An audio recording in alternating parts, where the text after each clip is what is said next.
네, 이번 시간은 C# 프로그램의 25번째 시간입니다. 이번 시간은 연산자 및 연산자 오버로딩에 대해서 학습하도록 하겠습니다. 먼저 오늘의 학습 목표는 연산자에 대해서 여러분들이 아시는 것이고, 그리고 연산자 오버로딩에 대해서 이해를 하는 것인데, 역시 중요한 것은 연산자 오버로딩이라고 할 수가 있습니다. 자, 연산자에 대한 소개는 연산자 및 메소드의 차이점을 살펴보고요. 그리고 C샵의 내장 연산자를 살펴보도록 하겠습니다. 자, 그리고 형변환 연산자에 대해서도 살펴보겠습니다. 자, 연산자 메소드의 차이입니다. 우선 메소드를 사용하고 연산자를 사용하는 차이를 보시면, 여기 보시면 있습니다. myInt variable이 있는데 요거를 3개를 더하고 여기다 33을 더하는 것이 바로 플러스라는 연산자로 오퍼레이터로 기술이 되어져 있습니다. 자, 만약에 플러스라는 오퍼레이터가 없다면 여러분들은 아마 add라는 메소드를 만드실 텐데요. 다음과 같이 작성을 하시면 되겠죠. 요 밑에 있는 코드를 int.add에 가로 열고 하고, 자, 했습니다. 자, 말하기도 벅차군요. 보기에도 우선 명확하지 않고요. 그리고 리더빌리티, 코드의 가독성도 엄청 떨어지고, 그리고 잠재적 버그 요소가 증대되겠죠. 이거 하다가 실수할 수도 있겠죠. 아무래도 이렇게 작성해서 실수하는 것보다 코딩을 하면서 이런 식으로 메소드를 활용하다가 실수하는 경우가 아마 더 많다고 생각이 듭니다. 자, 그러므로 우리가 오퍼레이트를 이용할 수 있는 곳에서는 최대한 오퍼레이트를 이용하는 것이 좋을 듯 합니다. 여러분도 보시면 아시겠죠? 자, 그러면 C샵의 내장 연산자를 살펴보도록 하겠습니다. 자, C샵에는 많은 연산자들이 있는데, 자, 아리스메틱 수치 연산자 이런 것이 있고, 로지컬 연산자 이런 것이 있고, 스트링 콘캐트네이션 연산자도 있고, 뭐 쭉 있습니다. 자, 인덱싱 연산자, 멤버 억세스 연산자는 닷트 연산자입니다. 타입캐스팅 연산자는 가로 아래 타입 이름 쓰는 것이고, 다음에 오브젝트 크리에이션 연산자도 있고요. 자, 요런 요것도 좀 더 연산자다. 그 다음에 indirection and address 요거는 C샵의 포인터 기능이 지원되는데 포인터와 함께 사용할 수 있는 그런 연산자들이 되겠습니다. 물론 여러분들이 뭐 이 연산자 정도 이름을 대표 이름을 하나 정도 아시는 것도 좋겠지만 그러니까 더하기는 아리스메틱 연산자다 이런 식으로 뭐 조금 외우시는 것도 좋겠지만요. 먼저 주의하실 점은 플러스, 자 여기도 플러스가 있죠. 하나의 연산자가 2개의 다중적인 의미를 가질 수도 있다라는 걸 여러분들이 한번 보시기 바랍니다. 예를 들어서 정수 더하기 정수가 나오면 요거는 뭐죠? 아리스메틱 연산자죠. 문자열 더하기 문자열이 나오면 요거 무슨 연산자가 됩니까? 두 문자열을 합치는 컨캐터네이션 연산자가 되겠죠. 그래서 이런 연산자들이 다중적인 의미를 가질 수 있고 그 차이가 언제 나오냐면 이 P 연산자들, 연산자로부터 나오는 게 아니라 P 연산자가 과연 어떤 데이터 타입이냐에 따라서 이 연산자가 각각 같은 더하기지만 하나는 더하기, 하나는 문자열 합치기 같은 다중적인 의미를 가질 수 있다라는 거 좀 기억을 해주시기 바라고요. 두 번째로 여기 true나 false 같은 경우도 C샵에서는 연산자로 분류가 되어 있다는 것도 재밌는 점이니까 한번 보시기 바랍니다. 이건 이때 필요한 게 아니고 나중에 연산자 오버로딩 할 때 아마 제가 다시 설명을 드리게 될 겁니다. 자, 그러면 이제 형변환 연산자를 살펴보도록 하겠습니다. 자, 형변환 연산자는 묵시적 형변환 연산자의 경우는 형변환 연산자 자체가 필요가 없죠. 묵시적으로 형을 변환해 버리니까요. 자, 그러나 형변환 연산자, 명시적인 형변환 방법에서는 항상 뭐가 필요했습니까? 형변환 연산자가 필요했고 이것이 바로 여기 나오는 요 형태가 바로 형변환 연산자이죠. 가로 안에 타입 이름을 적어주는 형태가 되겠습니다. 자, 다음 내용을 살펴보도록 하겠습니다. 자, 이제 연산자 오버로딩을 살펴봅시다. 자, 연산자 오버로딩은 C++로부터 그 기능을 가지고 온 것 중에 하나일 것입니다. 자, 연산자 오버로딩에 대한 소개와 다음에 관계형 연산자 오버로딩, 논리형 연산자 오버로딩, 형변환 연산자 오버로딩에 대해서 각각 살펴보고요. 다음은 다중 오버로딩에 대해서 살펴보도록 하겠습니다. 네, 그러면 연산자 오버로딩에 대한 소개를 살펴보도록 하겠습니다. 자, 연산자 오버로딩이란 각종 연산자의 의미를 재정의하는 것입니다. 자, 그러니까 메소드와 오퍼레이터의 관계에서요, 때에 따라서 메소드보다는 오퍼레이터가 훨씬 더 명확한 코드를 표현할 수 있다라는 그런 사항들을 보셨습니다. 자, 그러기 위해서는 각 클래스마다 연산자를 오버로딩을 할 필요가 있다라고 생각이 드는데요. 자, 이것은 데모를 통해서 좀 이따가 보도록 하겠습니다. 일단 연산자 오버로딩을 하는 문법은 오퍼레이터하고 OP, 자, 오퍼레이터를 여기 지정해 주시면 됩니다. 이 OP가 바로 재정의하고자 하는 연산자가 되겠습니다. 그리고 또 한 가지 주의하실 점은, 연산자 오버로딩은요, 반드시 여기 스태틱이 돼야 됩니다. 자, 스태틱이 아니면 안 됩니다. 스태틱이면 안 되고, 요 두 개의 타입이 있죠. 자, 이 P인자로 두 개의 타입이 들어오는데, 자, 결국 이런 말이죠. 아까 또 예를 들었을 때 더하기 연산자에 문자열이 오면 문자열 합산을 하고, 자, 숫자가 오면 문자 합치기를 하고, 숫자가 오면 숫자 더하기를 하는데, 이 양쪽에 타임형이라는 데이터 타입을 가진 변수가 온다면 요 연산을 수행해라라는 그런 뜻이 되겠습니다. 사실 타임은 time.add, time.sub 하는 것보다 타임 오늘 시간 더하기 스타트 타임 더하기 엔드 타임 이런 식으로 연산자를 더하는 것이 훨씬 더 명시적이고 훨씬 더 깔끔한 코드를 작성하실 수 있는 기반을 제공하게 되겠죠. 자, 스태틱이고 여기 P인자로 오는 요 두 가지 중에 반드시 하나는 무엇이 돼야 되느냐? 자, 반드시 하나는 이 오퍼레이터 플러스를 정의하고자 하는 클래스의 타입이 되어야 되겠습니다. 자, 이 둘 중에 하나는 반드시 이 오퍼레이터를 정의하고자 하는 클래스의 타입이 되어야 되고 이것은 스태틱이어야 된다. 기타 몇 가지 부가적인 사항들이 있지만 이런 자세한 내용들은 여러분들이 실제 문법책을 찾아보시고 아마 제가 말씀드린 내용 정도 기억을 하시면 아마 여러분들이 사용하시는 데는 별 문제가 없을 것 같습니다. 자, 그러면 데모를 통해서 한번 살펴봅시다. 네, 저는 다음 데모에서요, time이란 클래스를 하나 만들었고, public, static, operate 플러스하고 return 값은 time으로 했습니다. 자, 이것이 실행되고 나면 console.writeLine에서 문자를 하나 찍고 새로운 time 객체를 만들어서 반응을 하는데 여기 있는 time이라는 뜻이 되겠죠. 자, 그러면 여기서 보시면 우리가 어떻게 할 수 있습니까? time t1은 new time입니다. time t2 역시 new time입니다. 자, 이제 무엇을 할 수 있습니까? time t3는 어떻게 할 수 있습니까? t1 더하기 t2라고 할 수 있습니다. 자, 이게 없으면 만약에 이런 오퍼레이터 오버로딩 기능이 없다면 앞에 .add 이런 식으로 메소드를 정의해서 작성하시는 수밖에 없겠죠. 자, 이게 실행되면 어떤 결과를 가지고 옵니까? 예. 자, time 앞에, 자, time과 time 중간에 플러스가 사용돼서 요 오퍼레이터가 사용되었고, 역시 정확한 결과를 출력합니다. 바로 여기서 정의한 console.writeLine이 되겠죠. 만약에 요 오퍼레이터가 이렇게 재정의가 안 돼 있으면요. 자, 오퍼레이터 오버로딩이 안 돼 있으면 어떻게 되느냐? 자, 요런 컴파일 타임의 에러 메시지를 나타내게 됩니다. 타임 클래스는 오퍼레이터 더하기를 적용할 수 없다라는 그런 형태의 에러 메시지가 되겠죠. 자, 그래서 오퍼레이터 오버로딩을 여러분들이 정의를 하셔야 됩니다. 자, 그리고 만약에 요것도 가능합니다. 자, 요것도 가능하죠. 오퍼레이터 하나로 t1과 타임 t2가 들어가는 것도 역시 가능합니다. 물론 이게 이렇게 되어버리면요. 자, 물론 이게 이렇게 되어버리면 다음과 같이 에러 메시지를 또 만나게 됩니다. 왜냐면 자, 레퍼런드 오퍼랜드, 자, 좌측의 P 연산자가 지금 뭡니까? 타임으로 되어 있고 우측도 타임이죠. 그런데 하나는 지금 정수를 받잖아요. 그죠? 정수를 받으니까 요게 당연히 실행이 안 되죠. 그래서 오퍼레이터 오버로딩 할 때 P 연산자의 타입을 모두 살펴본 다음에 어떤 것을 선택할지 선택을 하게 됩니다. 자, 요걸 만약에 여러분들이 확인을 하시려면, 자, 요 오퍼레이터를 의미하려면 앞에 반드시 좌측 오퍼레이터로, 여러분들이 그 정수를 써주셔야만이 됩니다.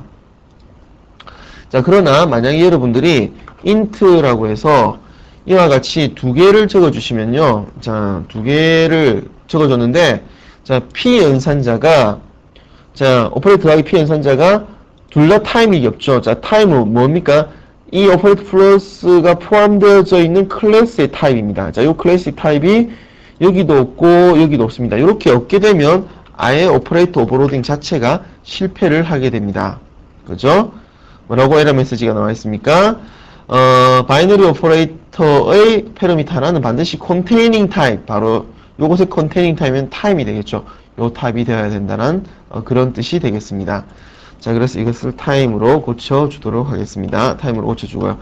자, 반대로 말해서요, 여기서 나오는 이 타임은 제가 인트로 바꾸어도 별 문제가 없습니다. 인트로 이렇게 바꾸어도 별 문제가 없거든요. 자, 그래서 이런 경우 이렇게 작성을 하시면 되겠죠. int t3은 뭐 t1 플러스 t2다. 이런 식으로 여러분 작성을 하면 되긴 됩니다. 되긴 되는데 여러분들이 예상하다시피 이거는 별로 좋은 방법은 아니겠죠. 좋은 방법은 아니고 대부분의 오퍼레이터들은 자기 자신의 컨테이닝 타입을 반환하는 것이 별 특별한 경우가 아니라면 일반적으로 바이너리 오퍼레이터들은 자기를 포함하고 있는 컨테이닝 타입을 반환하는 것이 훨씬 더 뭐라고 할까요? 리더빌리티나 에서 뛰어날 거고, 물론 명확하기도 할 거고, 조금 더 합리적인 그런 방법이라고 할 수 있을 것 같습니다. 자, 이렇게 해서 연산자 오버로딩에 대한 데모를 살펴봤고, 주의사항도 한번 살펴보았습니다. 한 가지만 더 말씀드릴까요? 지금 만약에 이게 뭡니까? 더하기가 바이너리 오퍼레이터죠. P 연산자를 두 개를 받는 거라서 이 두 개를 적었고, 이 둘 중에 하나가 반드시 컨테이닝 타입이 돼야 된다고 그랬는데, 이게 만약에 유너리 오퍼레이터, 그러니까 P 연산자가 하나인 오퍼레이터라면 반드시 컨테이닝 타입이 돼야 되겠죠. 왜냐하면 패러미터 중에 하나는 반드시 컨테이닝 타입이 돼야 되는데, 하나면 이게 유너리라고 하나면, 유너리라서 하나면 반드시 이거밖에 답이 없죠. 예. 그런 점도 있다라는 거 하나 더 기억을 해주시면 되겠습니다. 자, 그러면 다음에 이제 조금 더 구체적인 연산자 오버로딩에 대해서 살펴보도록 하겠습니다. 네, 그러면 이제 관계형 연산자 오버로딩에 대해서 살펴보도록 하겠습니다. 자, 관계형 연산자는 여러분 주의하실 점이 반드시 한 쌍으로 오버로딩을 해야 됩니다. 자, 무슨 이야기냐면 이것만 오버로딩하고 이 연산자를 오버로딩 하지 않는다 라는 것은 안 된다는 거죠. 자, 그리고 이것만 오버로딩하고 이것만 오버로딩하는 것도 곤란하다는 이야기고요. 다음에 역시 요걸 오버로딩하면 나니코도 오버로딩 해야 되겠죠. 그래서 반드시 한 쌍으로 오버로딩 해야 된다. 이것은 필수 사항입니다. 이렇게 하지 않으면 여러분들은 컴파일 타임에 에러 메시지를 보시게 될 겁니다. 컴파일이 안 될 겁니다. 다음은 이것은 이제 추천 사항인데요. 뭐냐면 equal과 non-equal을 오버로딩 할 때는 반드시 equals 메소드 역시 오버라이딩 해주시기 바랍니다. 자, 왜냐면 이 equals와 요 의미들이 모두 같은 의미가 돼야 되겠죠. 비슷한 의미로 사용되기 때문에 이걸 반드시 오버라이딩을 하시고요. 자, 다음은 equals 메소드를 오버라이딩 할 때는 게대시 코드도 여러분들이 역시 오버라이딩을 하시는 것이 좋습니다. 게대시 코드는 나중에 컬렉션에서 사용이 되어지는데요. 이거 역시 오버라이딩 해주십시오. 그래서 equal과 non-equal 오버로딩 할 때는 equals 메소드도 오버라이딩을 하고 equals 오버라이딩 할 때는 게대시 코드도 오버라이딩 하시는 걸 잊지 마십시오. 자, 그 다음에 요 두 개의 메소드는 모두 어디에 있는 겁니까? 오브젝트, 자, 최상위 클래스인 오브젝트에 있는 메소드들이 되겠죠. 그래서 요거 오버로딩 할 때, 자, 관계형 연산자 오버로딩 할 때 주의하실 점, unfair로 해야 된다. 다음엔 equal과 non-equal 연산자를 오버로딩 할 때는 equals와 게대시 코드도 오버라이딩 하자라는 것을 여러분들이 기억을 해주시면 되겠습니다. 자, 그러면 논리형 연산자 오버로딩을 한번 살펴보도록 하겠습니다. 자, 논리형 연산자 오버로딩은요, 여기서 주의하실 점은 AND와 OR 연산자는 직접 오버로딩이 되지 않습니다. 자, 이것은 여러분들이 다음과 같은 오퍼레이터들을 오버로딩 함으로써 자동적으로 오버로딩이 되는데, 왜냐면 일단 이런 것들 여러분이 다 오버로딩을 하게 되면요, 여러분들이 만약에 이런 식으로 그 타입 코드를 작성하셨다면 이 실제 의미가 이런 식으로 번역이 되어서 실행이 되게 되고, 만약 이런 식으로 작업을 하셨다면 다음과 같이 번역이 되어서 작업되게 됩니다. 그래서 직접 오버로딩 하는 게 아니라 이 네 개를 오버로딩 함으로써 이것은 자동적으로 오버로딩 된다라는 것입니다. 자, 이것에 관한 데모는 우리가 조금 봐야 될 것 같습니다. 자, 그래서 한번 살펴보도록 하겠습니다. 네, 저는 먼저 센티그레이드라는 구조체를 하나 만들었습니다. 일부러 구조체를 썼는데, 왜냐면, 구조체에서도 오퍼레이터 오버로딩 기능 쓰실 수 있다는 걸 보여드리기 위해서 써봤습니다. 여기 보시면 false, true, 자, bitwise or와 bitwise and 같은 오퍼레이터들을 오버로딩을 했습니다. 이 특징을 보면요, 먼저, 이게 unary 오퍼레이터죠. 단항 연산자들입니다. 자, 단항 연산자일 경우는 이 안에 반드시, 자, 인자가 반드시 자기의 containing 타입이 될 거고, containing 타입이어야만 됩니다. 자, 그 다음에 console.write에서 어떤 오퍼레이터가 실행됐다는 걸 찍고요. 그 다음에 적당한 값을 출력하는데 false는 그냥 false를 반환하고요. true는 그냥 true를 반환합니다. 자, bitwise or의 경우는 둘 다 센티그레이드를 바꾸어요. 그리고 센티그레이드를 반환하도록 작성을 해두었습니다. and도 마찬가지로 하고 센티그레이드 객체 하나를 반환하도록 작성을 해두었습니다. 자, 이제 이렇게 된 것을 한번 사용을 해보도록 하겠습니다. 먼저 true 오퍼레이터들이 반환이 자, true 오퍼레이터들이 모두 재정의가 되어 있기 때문에 여러분들은 다음과 같이 직접 if문이나 while문에서 직접 이런 코드를 사용하실 수 있습니다. 요 객체를 바로 여기 집어넣을 수 있습니다. 자, 그러면 여기에서 뭐가 실행이 되느냐? true 오퍼레이터들이 실행이 됩니다. 자, 그래서 지금 요 코드를 돌리면 아마 무한루프 빠질 것 같은데요. 자, 무한루프 빠지죠? 계속 결과가 나오고 있습니다. 자, 왜 이렇게 계속 결과가 나오냐요?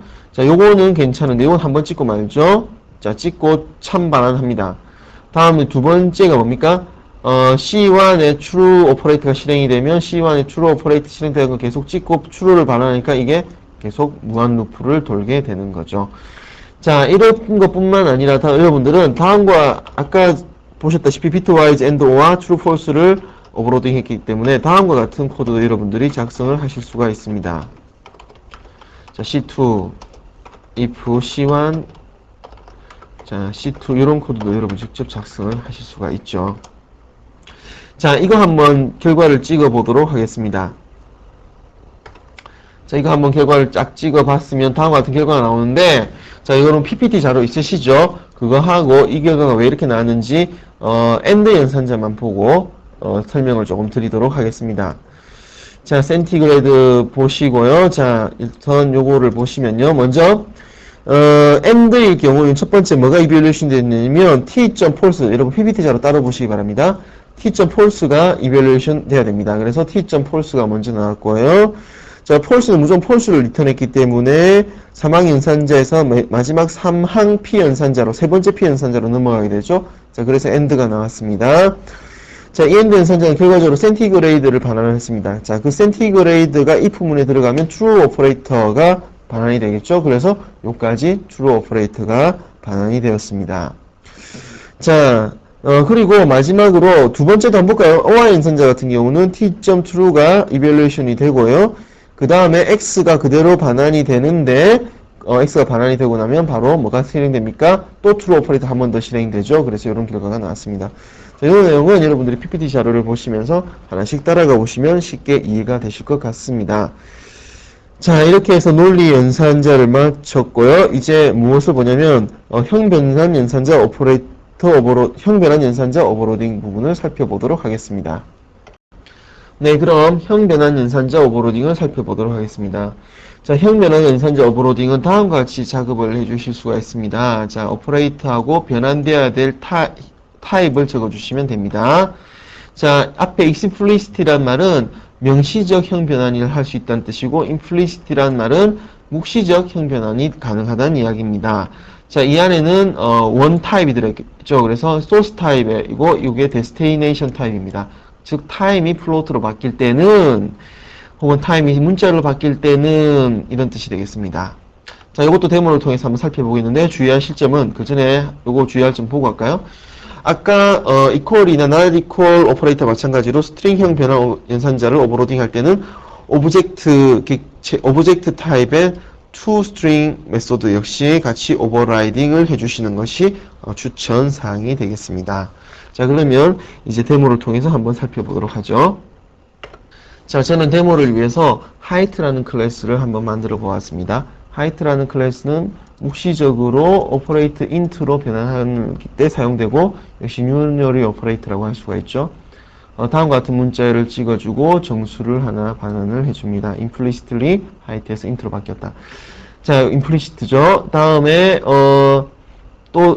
자, height가 time으로 바뀔 때 실행할 오퍼레이터를 하나 정의했고 이것은 explicit라고 되어 있습니다. 명시적으로 형 변환이 가능한 그런 오퍼레이터가 되겠습니다. 자, 그래서 저도 역시 console.writeLine이라고 해서 같은 문자를 찍었고요. 새로운 타임형을 반환을 해 주었습니다. 자, 이것을 한번 사용을 해 보도록 하겠습니다. 자, 여기서요, 이제, 제가 height라고 해서 h1은 new height라고 하도록 하겠습니다. 자, 그리고 정수에다가 요 h1을 한번 대입을 해 보도록 하죠. 자, 이렇게 대입을 하고 난 다음에 제가 실행을 하면 어떻게 실행됩니까? 자, implicitly height가 int로 바뀌었다. 바로 요 코드죠. 자, height 클래스 객체가 I 정수로 바뀌었는데 어떻게 묵시적으로 바뀌었다라는 것을 의미합니다. 자, 이제 두 번째로 time이라는 타임형으로 한번 바꿔볼까요?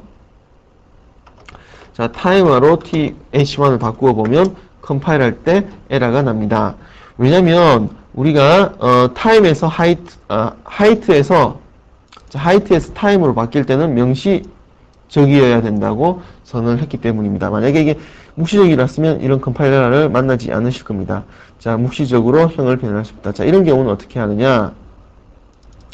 자, 이런 경우는 여러분들이 명시적으로 하시면 되겠죠. 명시적으로 해라고 했으니까 그래서 time이라고 이렇게 형 변환 오퍼레이터를 붙여주시면요, 이제 아무런 문제 없이 explicit하게 height가 time으로 바뀌었다라는 것을 찍어주게 됩니다. 자, 이렇게 해서 우리가 형 변환 연산자 오버로딩까지 살펴봤고 이제 다중 오퍼레이터 오버로딩을 한번 살펴보도록 하겠습니다. 네, 마지막으로 다중 오버로딩입니다. 다중 오퍼레이터 오버로딩은요, 동일한 연산자에 대해서 다중 오버로딩이 가능하다는 건데 사실 이건 뭐 당연한 이야기입니다. 함수와 마찬가지죠. 자, 메소드도 오버로딩이 되죠. 자, 어떻게 하면 됩니까? 타입이 이렇게 각각 다를 경우, 자, 요거 시그너처랑 요거 시그너처 다 다르죠? 자, 요런 경우는 오버로딩이 가능하다. 뭐 당연한 이야기인데, 여러분들이 약간 실수하실 만한 거 하나만 제가, 설명을 드리고, 자, 데모를 통해서 설명을 드리고 마치도록 하겠습니다. 자, 그러면 한번 살펴볼까요? 네, 앞서 보신 타임 데모인데요. 자, 여기서 만약에 다음과 같이 작성하도록 하겠습니다. 자, 이렇게 하나를 int를 받고 하나는 time을 받도록 하겠습니다. time을 받고요.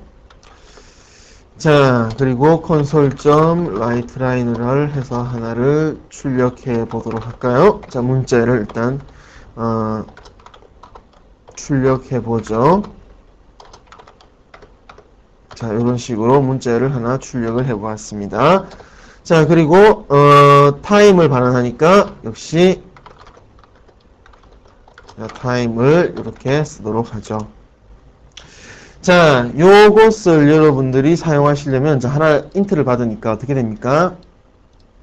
자, time4는 time t4는 어떻게 할 수 있죠? 정수를 하나 쓰실 수 있겠죠. 이제 정수를 하나 쓰시고 t1이라고 쓰실 수가 있습니다. 그죠? 아무 문제가 없습니다. 만약 이걸 실행하고 나면 다음과 같이 요거를 호출했다라는 메시지가 뜨게 되니까 아무 문제가 없는데 요거는 안 됩니다.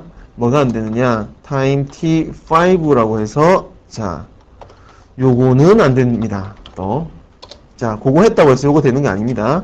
자, 에러가 떴죠?